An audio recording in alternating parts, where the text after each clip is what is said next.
Hi, I'm Nancy. For a living, I am a licensing advisor, so I deal with copyright in music laws. At church, I lead praise and worship. I also host a online interview series called Nancy Mix.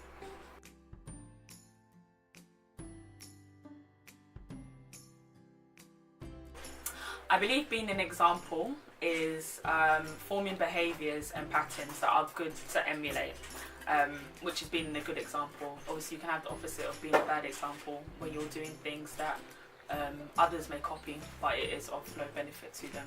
So I think being an example is being the template that someone can copy, emulate and try and portray your actions in what they do.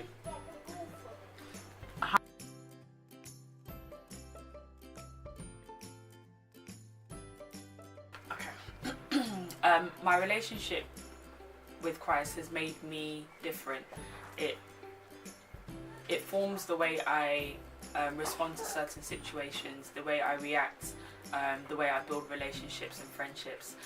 In turn, that's made me an example because it shows that there's a better way of life in regards to dealing with people. It shows that there is a better option, and it shows that grace looks like this, and I feel like that's how it's helped me be an example to people around me.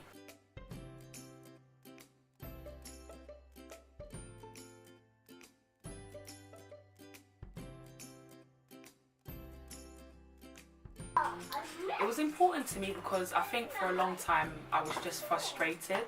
I was frustrated because it was a period in my life where I was trying to work out my identity, and coming to church, obviously things were being done one way, but there was a whole other facet to my identity in regards to being British, in regards to being a contemporary Christian, that wasn't being attended to. So I wanted to be a part of making church relatable to everyone and to every part of me, and I feel like that's why it was so important to me at the time. It was hard because people were so set in their ways, and you know, some people just don't like change because they're just used to doing things one way, but I knew that there was work to be done and there was a vision to work towards, and that motivated me to say that, you know what guys, we need to do things differently, we need to learn new songs, we need to have a kind of professionalism about what we do in church when it comes to music. I did come, not always, at times I did come up against opposition, but I've noticed obviously that was a few years ago, and now we don't face that. I feel like we don't face that opposition anymore.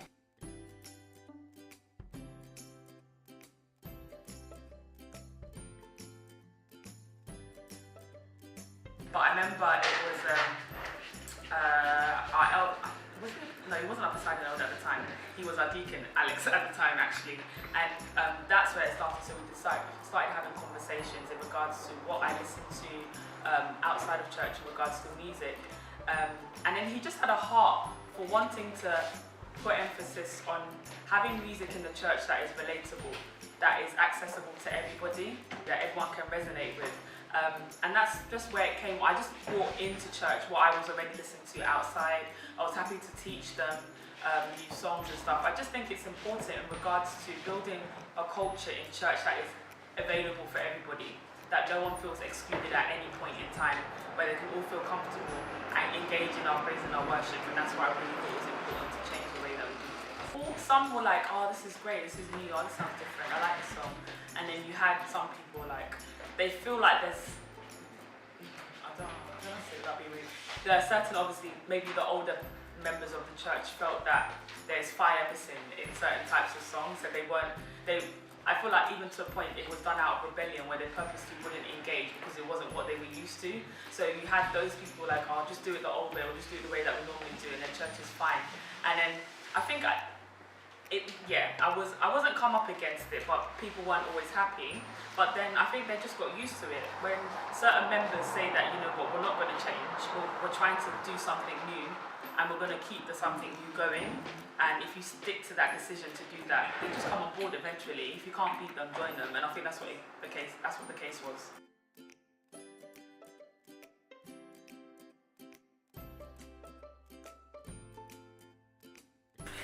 think being persistent is very important.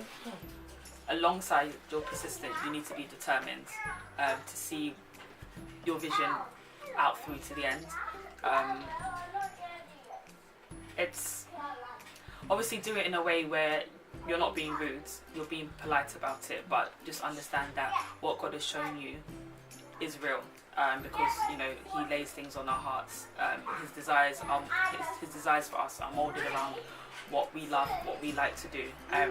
So yeah, persistence mixed with determination should get you the results that you're looking for.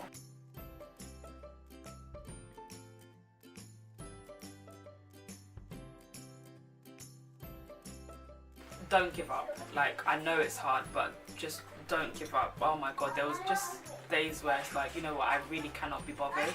But then I think about what the greater good it can do in the church and in the wider church as well.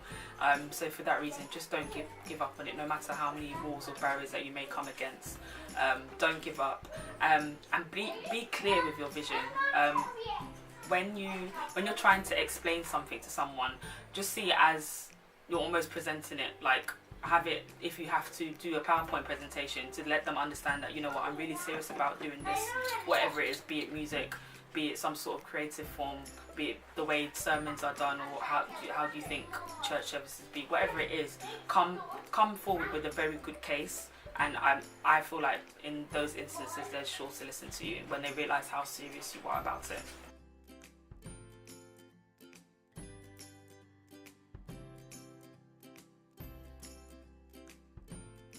I think what I'd like you all to remember is that it's okay to be different, and it's okay to be yourself, because that's what God delights in.